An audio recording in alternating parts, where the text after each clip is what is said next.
The Liberal Party won the general election of 1906. They promised wide reforms to improve public health.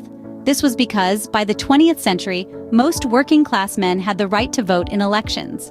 Surveys and reports by people such as Charles Booth and Benjamin Seabohm Rowntree showed the extent of poverty in Britain, and that the causes of this were age. There were no pensions to support people once they were too old to work, unemployment and illness.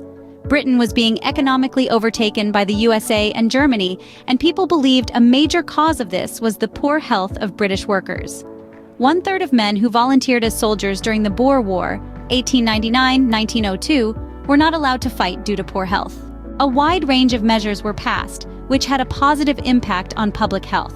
The Education Acts of 1906 and 1907 led to improvements in children's health and growth rates. The success of the measures is shown by the increase in children's illness during school holidays. Income levels of the poorest workers in society did improve, meaning they were able to afford better housing and food, which improved their health. The Old Age Pension Act of 1908 meant that poor older people were slightly more able to pay for food, housing, medicines, etc., which improved their health. New planning laws ensured that no more slum areas could develop. Measures such as the Education Act of 1907 and the National Insurance Act of 1911 meant that more people could access doctors and medical care if they became ill. Wealthier people complained because their taxes were markedly increased to pay for the measures. Some workers complained about having to pay into schemes such as the ones set up by the National Insurance Act.